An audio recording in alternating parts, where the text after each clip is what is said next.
por un PSOE que sea Partido Socialista Obrero y Español. La última vez que hicimos un vídeo de tonalidad política en este canal fue el mismo 23 de julio de 2023, el día de las últimas elecciones generales. Estamos grabando primeros días de enero de 2024. Estamos grabando el 5 de enero de 2024. Pues bien, ¿qué decíamos en aquel vídeo? Bueno, pues todo indicaba, según nuestro parecer, lo publicamos antes de conocer el resultado electoral, de que el PP y su alianza posible con Vox no iba a tener la mayoría absoluta en España, pero que tampoco le iba a obtener el PSOE ayudado, apoyado, asociado con Sumar. ¿Qué futuro veíamos? Pues ingenuamente o no ingenuamente veíamos repetición de elecciones, en el sentido de que veíamos o preveíamos que para que el PSOE asociado con Sumar pudiese gobernar en España, tendrían que pactar pues una serie de cuestiones: amnistía, de una consulta electoral, de una votación general sobre el futuro de Cataluña.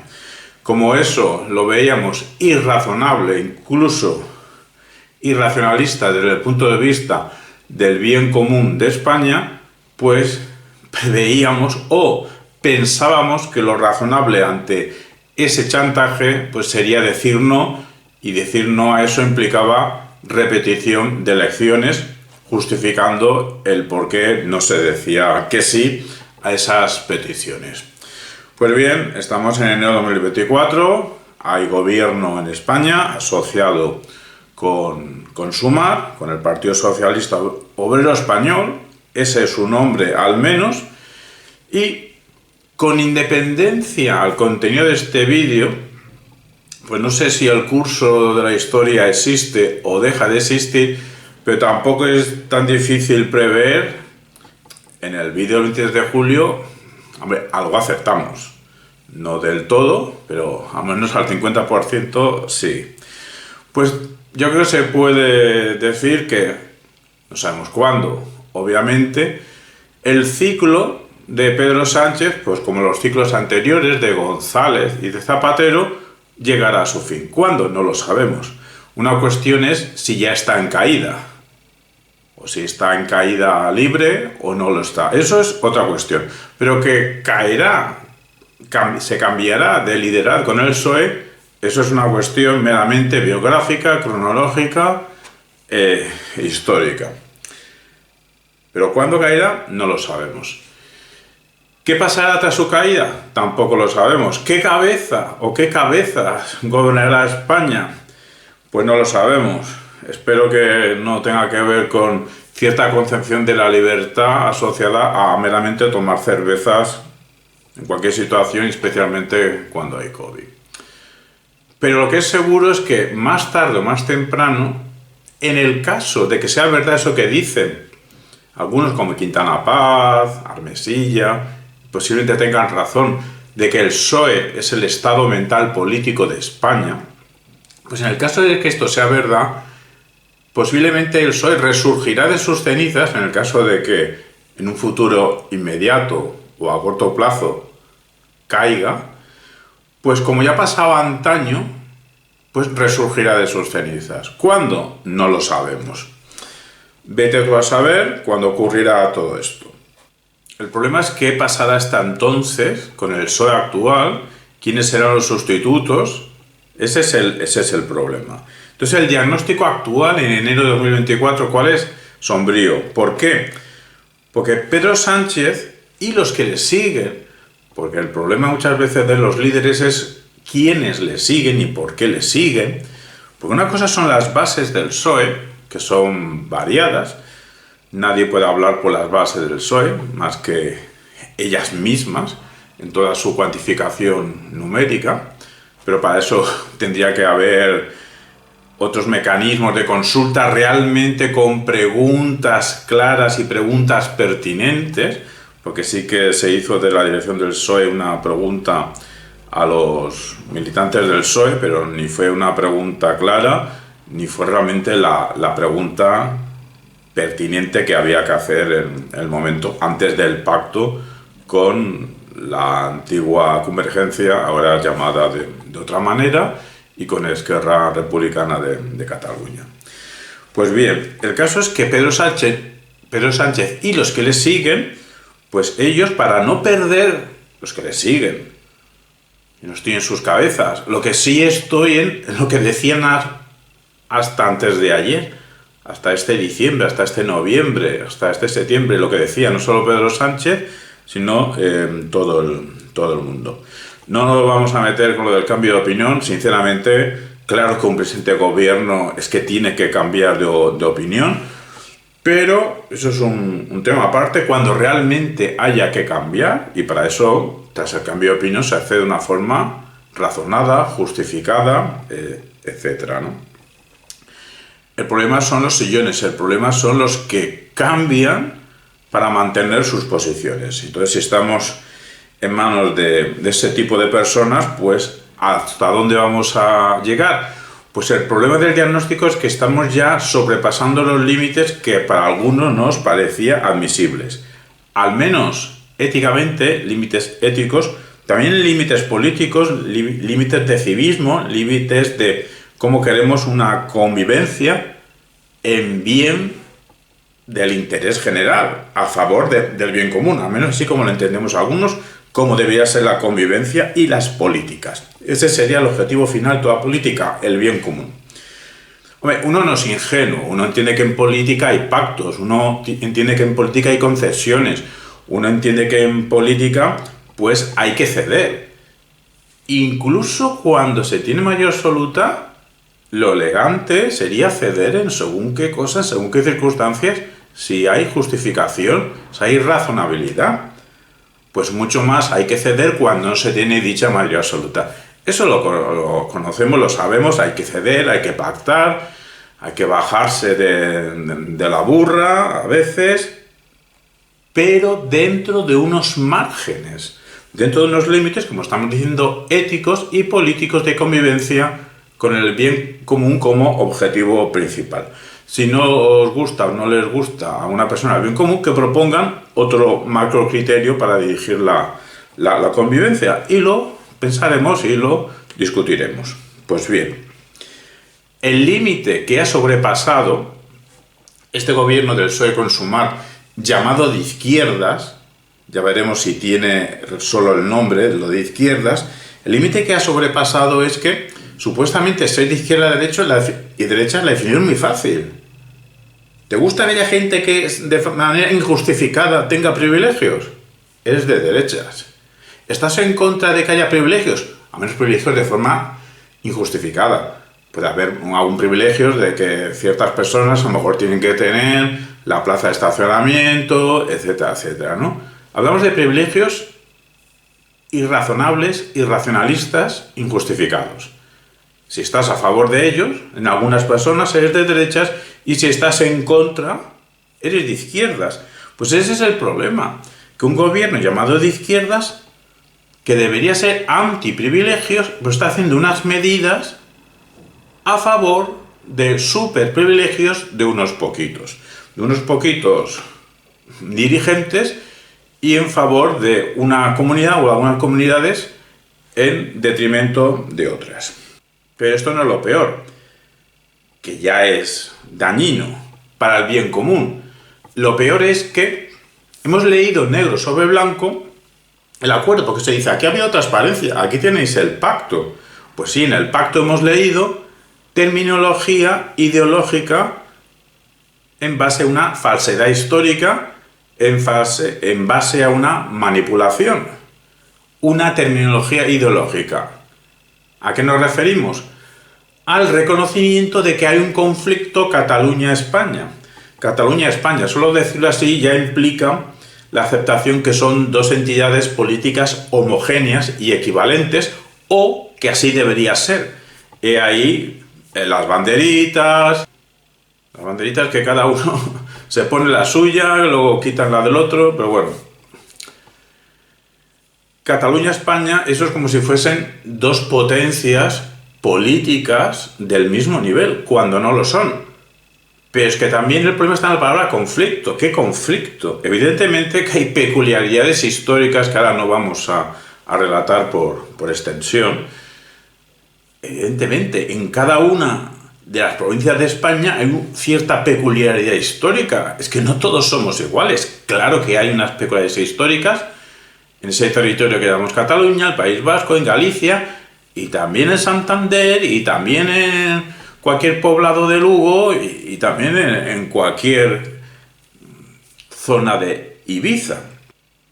Pero al reconocer conflicto Cataluña-España, al final se han salido con la suya. Se han salido con la suya los que, cuando en verdad no había cierto conflicto, sino lo único que había era... Bueno, si en Cataluña, desde la democracia esta parte hemos visto bien claro. En un principio se sabía que había varias comunidades allí, unas comunidades, llámalo como os dé la gana, más autóctonas, más foráneas, y había otras comunidades procedentes de migraciones. Que hablar en España de inmigración y migración es un poco curioso, ¿no? Porque en tu país te puedas mover como puedas según tus circunstancias, ¿no? Pero bueno, podía haber esas dos marcocomunidades. En realidad no había ningún conflicto, o a lo mejor ningún conflicto gordo. Aquí el único conflicto, porque muy bien vivía cuando gobernaba y dirigía la familia Pujol, bien gobernaba cada vez pidiendo más y más y más.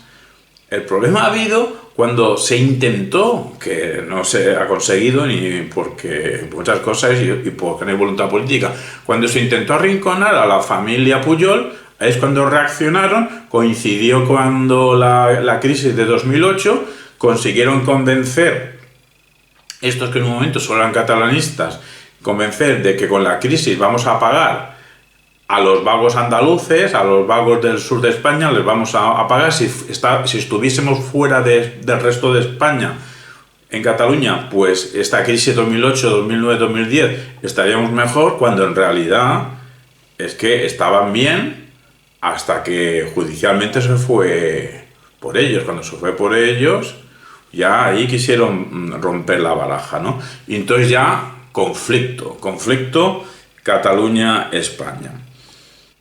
Pero bueno, vamos a las medidas que consideramos inaceptables en este pacto que ha habido: la antigua Convergencia, la antiquísima Esquerra Republicana de Cataluña, que ambos dos organismos políticos tienen su historia, y son las siguientes. Primera medida inaceptable, pues que el Estado da por bueno poner una alfombra roja, pues incluso, claro, una amnistía implica reconocer que ha habido un error, y eso implica casi, no pedir perdón, pero como si fuese pedir disculpas, y poner una alfombra roja para que vengan.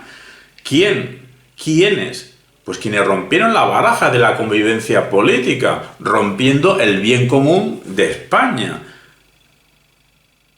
A estos hay que ponerse la alfombra roja, aquí no ha pasado nada, borrón y cuenta nueva, y encima hemos cambiado mecanismos judiciales, porque si vais a cometer lo mismo, exactamente ya no sería el mismo delito, porque ya lo hemos quitado, etcétera, etcétera. Esa es una, pero es que la gorda, porque claro, yo vivo aquí en Almería y mi vida es la misma. Puigdemont esté en Santander, en Pontevedra, en Bruselas o en Cadaqués. Mi vida es prácticamente la misma, pero como no es mi vida la misma, es, si todavía más, pues la rebaja fiscal se avanza hacia beneficios hacia Cataluña en detrimento de otras comunidades de España. Bueno, del resto, menos el País Vasco y Navarra, porque esas dos ya tienen su rebaja fiscal. Claro, la rebaja fiscal a Cataluña, eso sí que sería igualdad. Igualaría a Cataluña con el País Vasco y con Navarra. Las igualaría en la desigualdad que tenemos con respecto al País Vasco y Navarra. Bien. Bueno, luego pueden estar cosas menores, que si las cercanías ferroviarias. Pero vamos a ver, que es que yo vivo en Almería, que aquí ni cercanías, ni lejanías, ni nada, que como yo no me vaya andando en un vehículo, en autocar, etcétera, como tenga que ir a Madrid o a cualquier sitio en tren, pues apañado voy, y en avión las cosas cada vez están peores. Y claro, como aquí en Almería no tenemos ningún movimiento independentista que nos puedan dar cosas para que no nos vayamos, pues sí que tengo que colaborar para que los más ricos de Cataluña, que son los que estaban, la familia Pujol, acosada judicialmente, pero con la cosa se ha parado, pues claro, como hay un conflicto Cataluña-España, habrá que resolverlo, pues ponerle más trenes, que gestionen sus trenes, etcétera, etcétera, ¿no? Y los demás, aquí arrinconados, ¿no? Y encima de eso con mis impuestos, ¿no? Que se suele decir, ¿no? Pues con mis impuestos no, ¿no? Pues no, con mis impuestos no, bueno, que más da lo que yo diga, esto es una queja en el aire, ¿no? Pero bueno, intento compartir mis reflexiones políticas, que eso es el motivo de este canal. Luego está el tema del referéndum, que el tema del referéndum ahora lo aparcamos, tiene sus dificultades constitucionales. Nosotros, incluso históricamente, biográficamente, hemos estado siempre a favor de un referéndum, porque aunque estamos a favor de que sí, entendemos que en democracia hay que votar, y estamos a favor de que sepamos, me gustaría saber exactamente cuántos, pero de verdad son separatistas, cuántos de verdad se querrían separar, ¿no? Sí que entiendo, he discutido muchas veces de que si vota solo Cataluña, vota España. Yo antes pensaba que debería votar solo Cataluña, etcétera. Entiendo ahí la dificultad de que unos pocos no pueden decidir el futuro de todo el territorio del Estado español, de España. Todo eso lo entiendo, y entiendo las dificultades jurídicas, constitucionales, de realizar un referéndum, ¿no? Y en el supuesto de que al final se hiciese, y se hiciese en toda España, porque la ilegalidad sería hacerla solo en Cataluña, hombre, a los catalanes separatistas ya les iría bien que se hiciese, aunque sea en toda España, aunque pudiesen sospechar que perdería en toda España el referéndum, pero al menos sería una manera de saber en Cataluña qué porcentaje hay en Cataluña, sería una manera de saberlo. Este tema del referéndum lo dejo aparcado, porque a saber que votaba uno incluso. Es decir, para empezar, cosas personales, yo podía votar, no podía votar, yo nací en Barcelona, mis 34 años primeros de vida son en Barcelona. Entonces, ¿qué pasa? ¿Soy catalán? ¿No soy catalán? Bueno, realmente a mí cuando me llaman catalán es aquí en Almería, 800 kilómetros de Barcelona. Aquí era el catalán. Allí, si no hablaba catalán, no era catalán. Allí me insultaban como charnego, ¿no? Como castellano, es decir. Y si yo siempre he estado en la zona meridional, es decir, Barcelona, Teruel, Almería. Pero bueno, eso son tonterías personales que no vienen a cuento. Y no vienen a cuento, pues también lo digo, de que vete a saber qué votaría uno, porque es que yo lo que quiero es estar en un país en el que todos tengamos igualdad fiscal. También que me gustaría estar en una Europa, estoy en Europa evidentemente, que haya igualdad fiscal entre todos los países europeos, ¿no? Pues si tengo que estar con gente y aceptar que esa gente tenga privilegios fiscales respecto a mí, pues ahora mismo, a saber qué diría, pues no quiero estar con gente que tenga privilegios fiscales. Pero bueno, esto es una tontería. Vayamos a lo principal. Lo principal es que hemos dicho que en el acuerdo entre la antigua Convergencia, Esquerra Republicana, PSOE y Sumar, pues se reconoce que hay una terminología ideológica de conflicto Cataluña-España. Cuando en los términos políticos que ellos definen dicha o conciben dicha conflictividad catalano-española, eso es fruto de una falsedad histórica y fruto de una manipulación que el PSOE se ha comido con patatas. Nuestra ingenuidad, porque nosotros no solo somos ingenuos, es que además tenemos conciencia de ingenuidad. Nuestra ingenuidad sería que el PSOE fuese PSOE, que fuese Partido Socialista Obrero Español. Claro, me dirán, no, es que algunos del PSOE, las viejas glorias, ya se quejan. Felipe González, Alfonso Guerra, etcétera, etcétera, etcétera. Se quejan, claro que se quejan todo lo que les dé la gana, pero que no los escucho, no les atiendo. Que tienen... No es que no se puedan quejar, claro que se pueden quejar, faltaría más. Tienen libertad de expresión, González, Guerra y compañía, de quejarse y criticar lo que les dé la gana al actual gobierno, y aunque tengan razón en su contenido, me da igual lo que digan, porque para mí personalmente, no estoy haciendo una generalización para todo el mundo, no se pueden quejar, o en el sentido de que su queja me es indiferente, porque González y los suyos sembraron y le dieron de crecer alimentaron el monstruo ya, nacionalista, catalanista, independentista. Aquí el nombre no da igual, porque quien se quiera llamar independentista, pues me tendrá que explicar, si aún no lo consigue, si va a ser independiente de verdad. La dependencia geopolítica siempre la vamos a tener, ¿vale? Independentista no puede ser. España, aunque sea un país soberano, también depende, ¿no?, de la Unión Europea, de la OTAN, etcétera, ¿no? Vale, no puedes ser independentista totalmente, entonces, bueno, eres nacionalista. ¿Nacionalista de qué? Es que no eres una nación. Cataluña no es una nación, País Vasco no es una nación, Galicia no es una nación. Para justificar lo que estamos diciendo, tendríamos que dar una lección de materialismo filosófico, de explicar qué es la identidad, qué es la nación, etcétera, etcétera. Y ahora mismo, pues por extensión del vídeo, no podemos hacerlo. Entonces lo que son separatistas. Lo que son separatistas. Que antiguamente hace 40 años, el porcentaje de separatismo en Cataluña era mínimo. El problema viene cuando a la familia Pujol se le arrincona y entonces les convencen a la gente de que qué malos son en España, los que mandan el Tribunal Constitucional, etcétera, que han tumbado el Estatuto de Cataluña. Ahí mucha gente migrante de otras zonas de España asentadas en Cataluña, pues dicen que el cerebro se hizo clic y a partir de entonces, cataclac, se hicieron, según ellos, independentistas, en realidad separatistas. Lo que estamos diciendo es que González y compañía no pueden quejarse. Vamos a ver si González tenía atrapado al Jordi Pujol de hace muchos años, cuando el follón de banca catalana lo tenía ahí y ¡puf!, le salvó la vida. Y luego, claro, han seguido creciendo. Aznar, Zapatero, Rajoy han seguido alimentando estos separatismos. Y claro, vivían muy bien. Por eso he dicho que el separatismo tampoco es tanto conflicto Cataluña-España, porque vivían bien. Vivían bien en estas políticas de, Partido Centralista Español, no tiene, centralista entre comillas, no tienes mayoría absoluta, ¿te hago falta? Dame más. Y dame más, y dame más, y dame más. Y en este dame más, vivían muy bien. Hasta que fueron hacia la familia Pujol. Entonces cambió todo.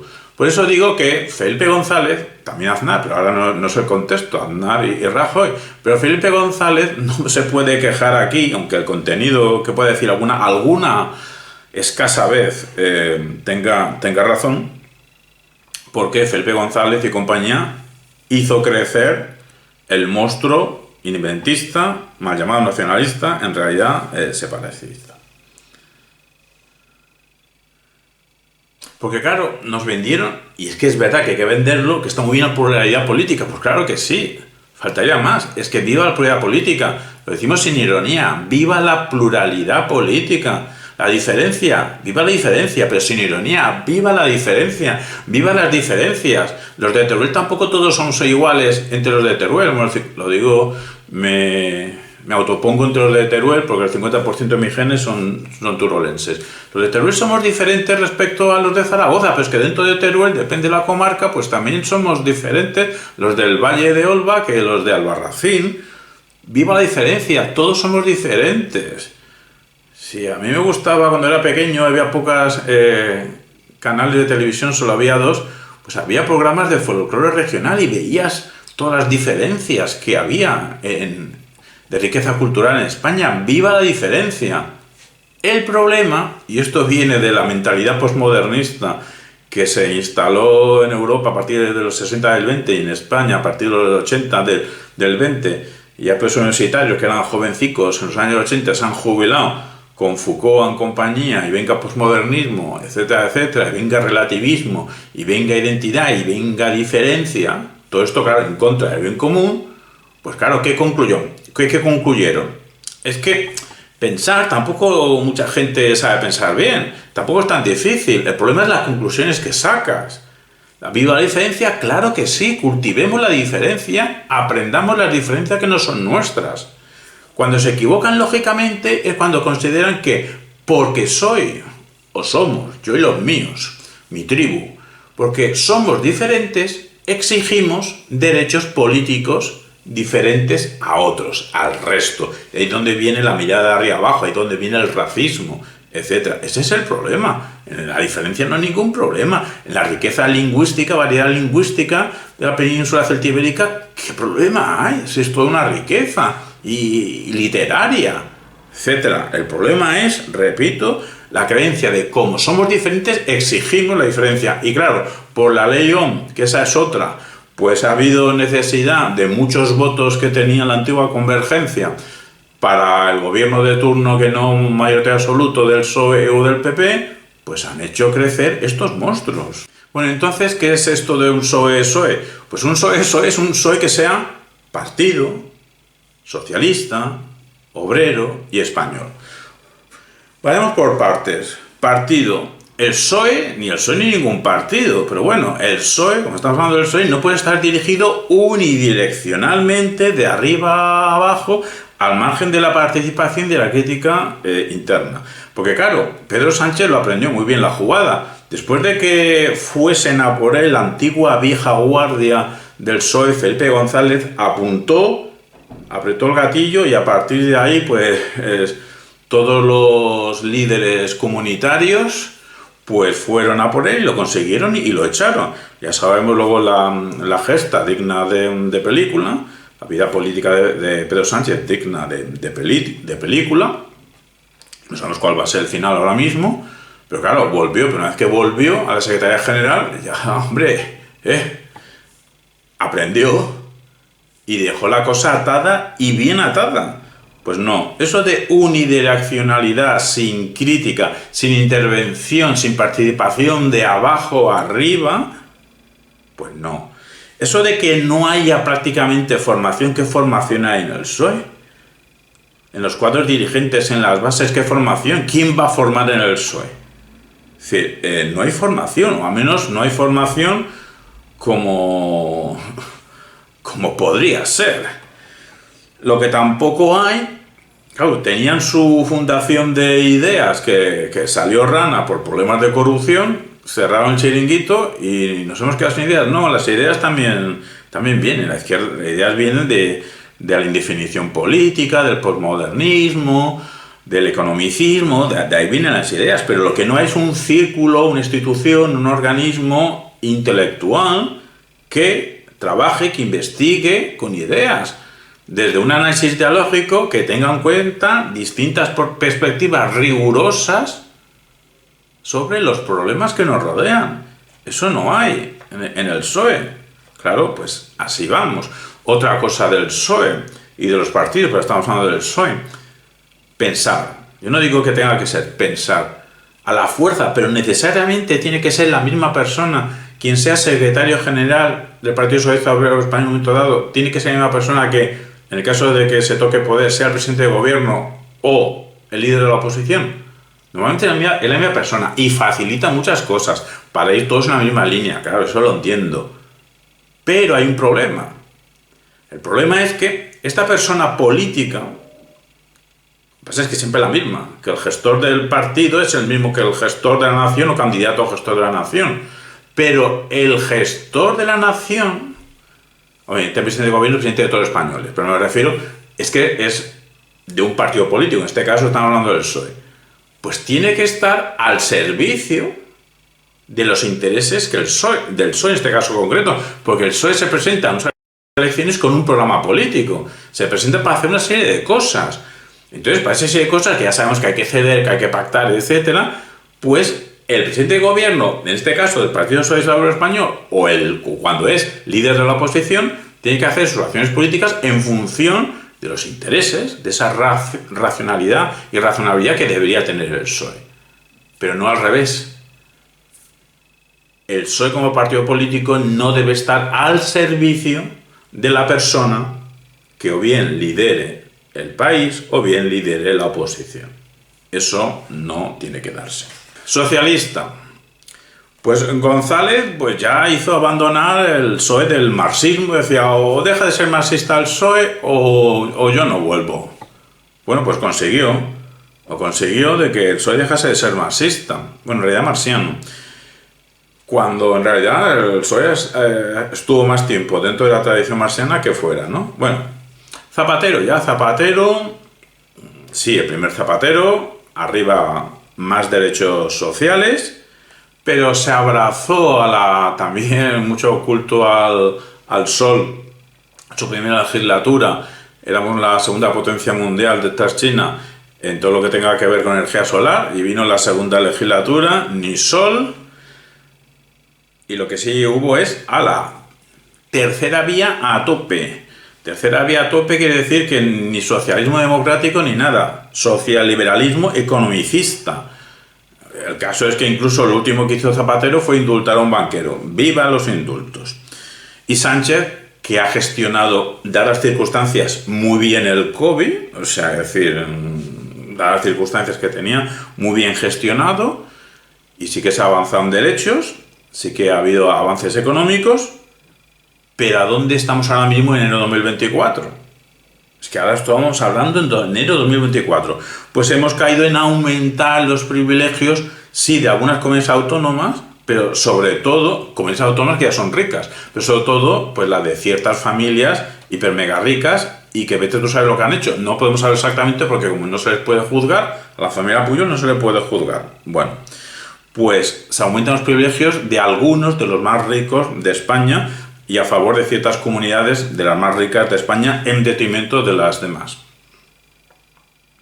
En conclusión, el actual Partido Socialista Obrero Español, el PSOE de 2024, no es un partido de izquierdas. ¿Qué es un partido de izquierdas? Un partido en contra de privilegios injustificados. Pues entonces, el PSOE no es un partido de izquierdas. Tampoco su socio Sumar. Una cosa es ser marxista y otra cosa es marxiano. Marx, pues si es un seguidor acérrimo del dogma de Marx, bueno, esto es complicado porque hasta el propio Marx decía, yo no soy marxista, eso lo decía Marx.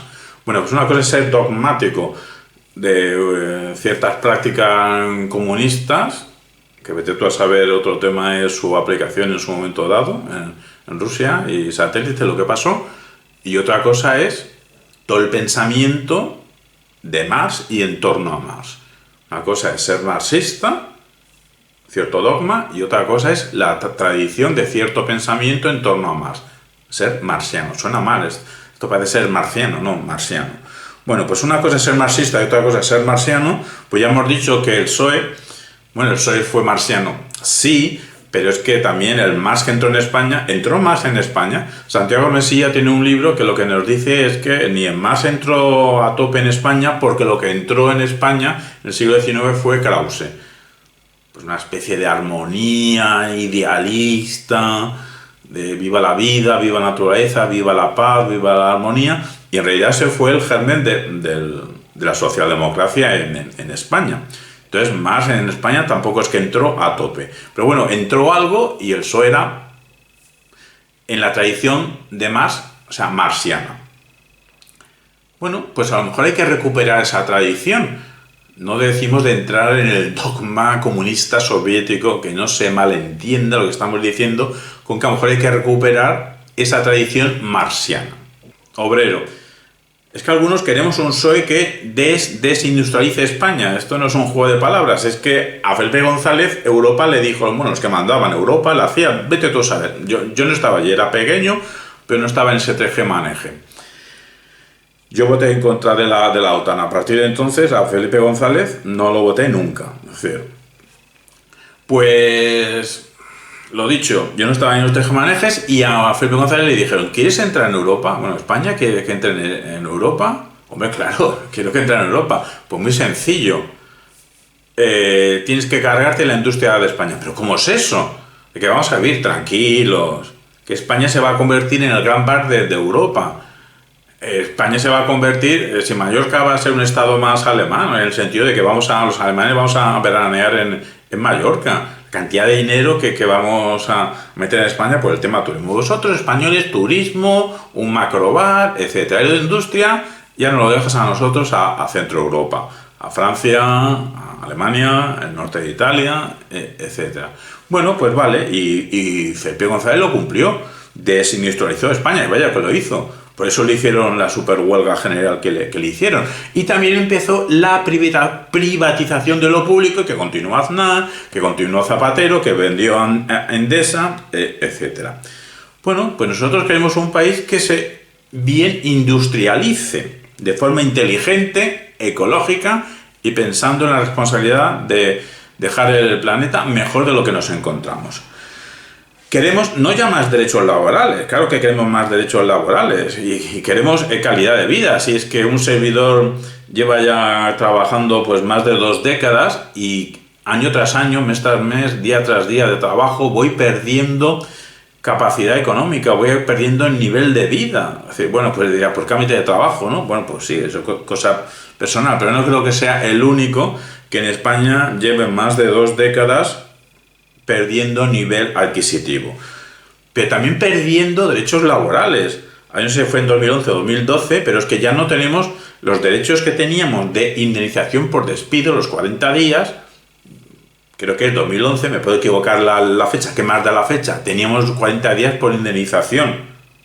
Eso fue bajando y bajando. Que sí, que Yolanda Díaz ha puesto medallita, que ha conseguido arreglar las cosas, los derechos laborales perdidos no se han recuperado, y eso sería un partido de izquierdas que va a por recuperar los derechos laborales.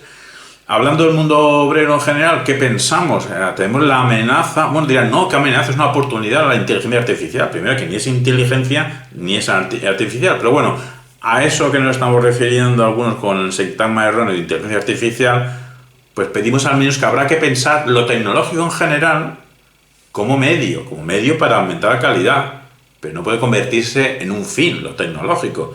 Y es lo que está pasando en educación. En educación llevamos tiempo que la tecnología es el fin, y va a ser el fin de la educación.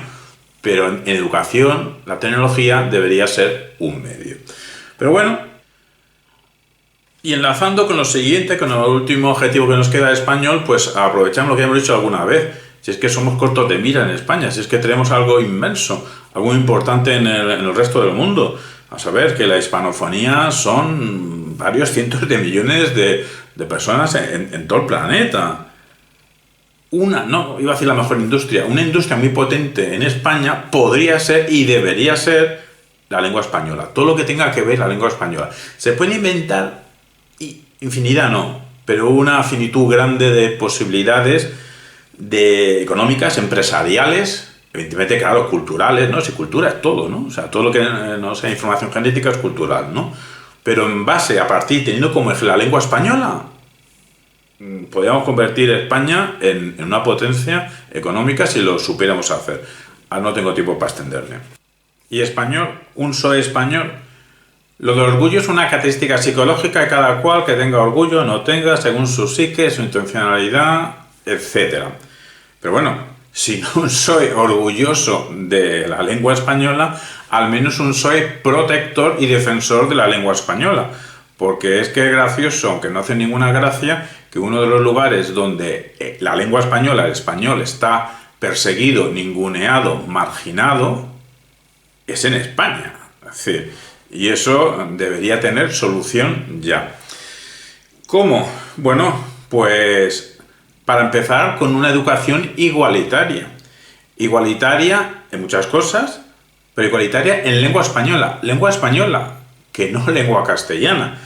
Que uno de esos actos no protectores de la lengua española no se da simplemente en Cataluña, País Vasco y Galicia. Lo de no proteger la lengua española también se da en todo el territorio del Estado español.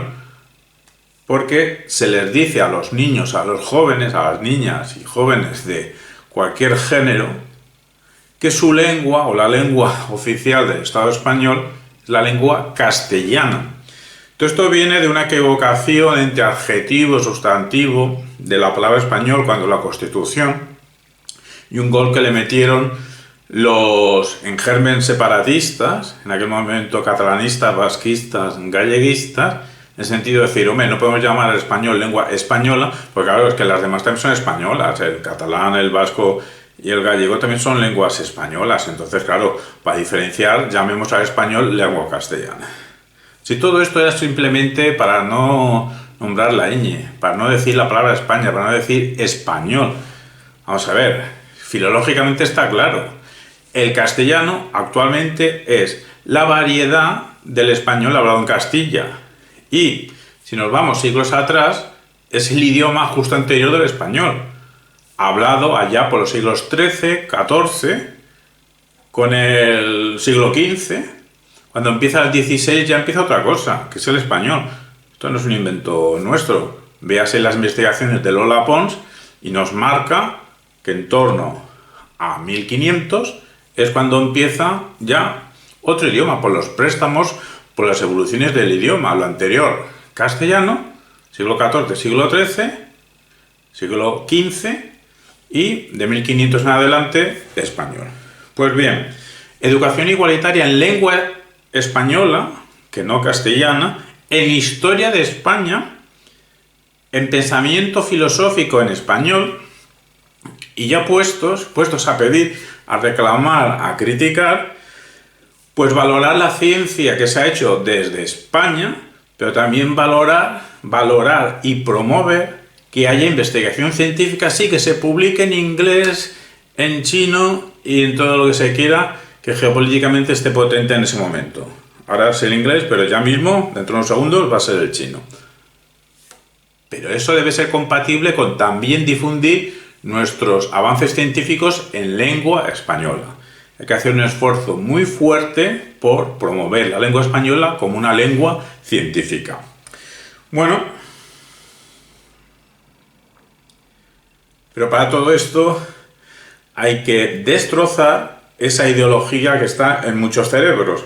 Hay que refutar, hay que destruir, hay que triturar la leyenda negra.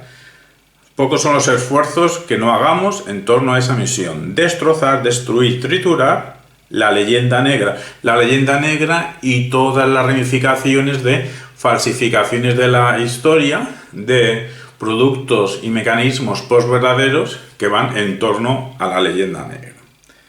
Promover en general el hispanismo filosófico y asimismo la civilización hispánica. En arte, en ciencia, en pensamiento, en literatura, etcétera, etcétera, etcétera, etcétera. Y ya puestos a pedir y a exigir y proponernos estrechar alianzas y vínculos todavía más fuertes con el resto de países hispanófonos. No solo americanos, principalmente son americanos, también en África. O sea, fortalecer esas relaciones, como mínimo relaciones culturales. Y ya puestos, ampliamos hacia lo iberófono. Hombre, sabemos que en un momento dado Hispania e Iberia puede significar lo mismo, lo que tiene que ver con la península celtibérica, pero bueno, por dejar las cosas simples, todo lo que tenga que ver con lo hispánico, hispanidad, pues vamos a concentrarlo en la lengua española, y lo que tenga que ver con iberofonía, pues con todas las lenguas de la península celtibérica. Es decir, si hablamos geopolíticamente, incluimos el portugués. Hay que seguir fortaleciendo todavía más las alianzas que tenemos, todavía más. Es que hay mucho margen para poder seguir avanzando, pero acabo de decir todas las lenguas de la península celtibérica, porque es una riqueza lingüística, cultural, el galego, el euskera, el catalán. Claro que lo es. Lo que no es una riqueza es hacer de la diferencia una imposición política para darme más privilegios si no quieres que me vaya. Todo es un chantaje. Todo esto que vamos diciendo apunta a un posible debate que proponemos sobre la mesa, pero para proponerlo ya. Es la posibilidad o la necesidad o la urgencia de un PSOE jacobino. Es decir, a final del siglo XXI el PSOE será jacobino o ya no será. En definitiva, para nosotros, pero creo que somos más de uno, se han acabado las tonterías, en el sentido de que se han acabado los errores, se han acabado los intereses creados, y al menos nosotros estamos por la siguiente labor. Y si alguien quiere pensar dialécticamente luchar con nosotros, pues bienvenidos sean los esfuerzos, criticando todo lo que hemos dicho y en pro de lo que vamos a decir ahora mismo. En política, nosotros apostamos, pero es que creemos que se debería apostar por un racionalismo universalista desde el hispanismo. Un racionalismo que sea laicista, pero laicista de verdad. Que Pedro Sánchez estuvo muy bien lo que dijo, que España debía ser cada vez más laicista, pero se quedó ahí en las palabras. Racionalismo universalista, laicista, igualitarista. Igualitarista en todos los sentidos. Pero claro, aquí también se incluye el feminismo. Pero un feminismo, parece una vida que vaya a decir que vaya a favor de la mujer. No un feminismo en contra de la mujer. Es decir, que tenemos que escuchar todo lo que las clásicas del feminismo del PSOE han dicho y llevan diciendo en la actualidad, este 2023 pasado y 2024. Un racionalismo universalista, laicista, igualitarista, ecologista y, claro está, republicano.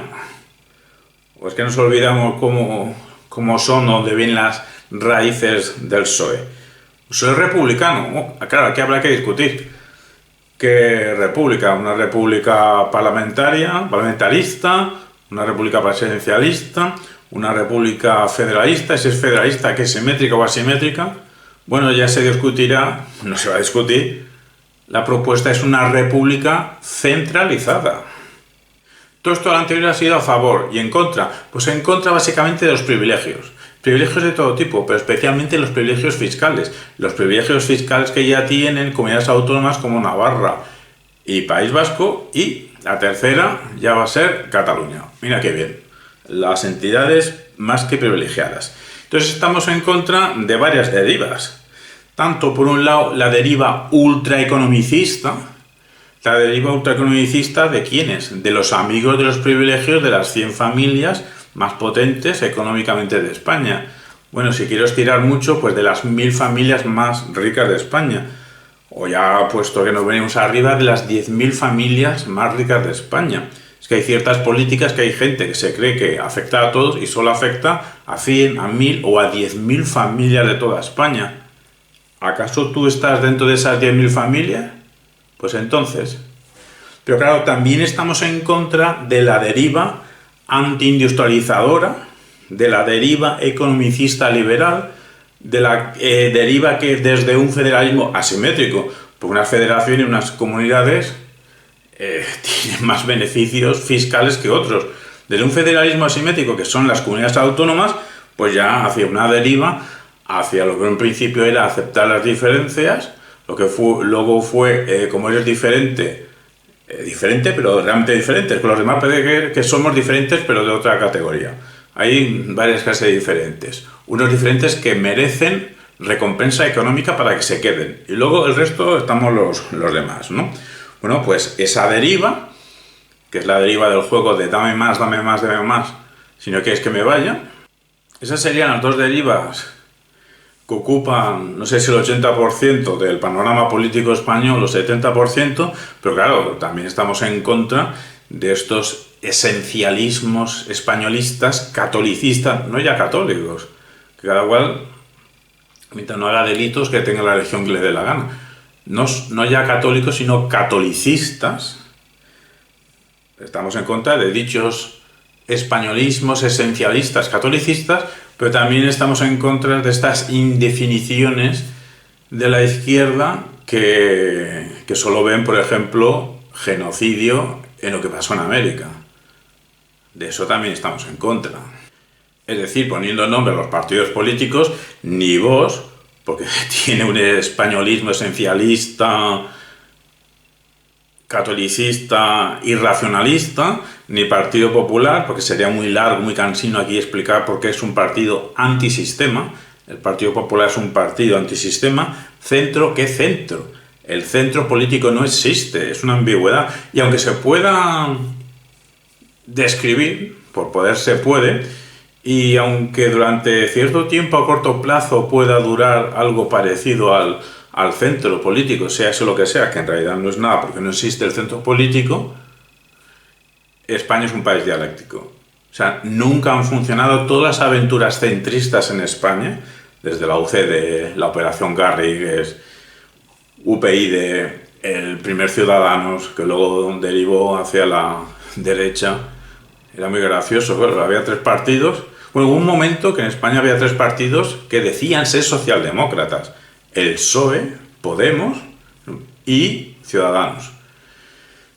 Y luego Ciudadanos pues tuvo la deriva derechista y había también 3 partidos para ver quién era más de derechas. Que si Vox, que si PP, que si Ciudadanos. Pues en aquel momento Pedro Sánchez tuvo vía libre por el centro y centro-izquierda para no tener mayoría absoluta, pero bueno, llegar al poder. Bueno, pues ni Ciudadanos, bueno, Ciudadanos no existe, ¿no? Pero cualquier aventura parecida, supuestamente centrista, porque España es un país dialéctico, España está, no sé si afortunada o condenada a que el centro no vaya a cuajar en España, a la larga, nunca, pero tampoco un PSOE actual, un PSOE pro, en la práctica, privilegios de unos pocos en detrimento de unos muchos. Un PSOE que se ha olvidado del bien común. De ese PSOE tampoco. Si acaso sería un partido que sea socialista, obrero y español en líneas parecidas a lo que hemos dicho anteriormente. Tampoco sumar, porque lo que han sumado es a Puigdemont, no lo han sumado, y tampoco un Podemos, la P de posmodernismo. En definitiva, racionalidad, razonabilidad y civismo.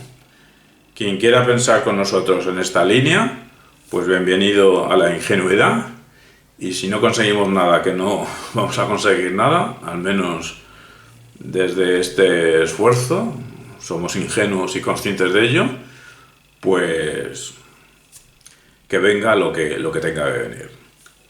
Esperemos que lo que venga sea racionalidad, razonabilidad, civismo, antiprivilegios.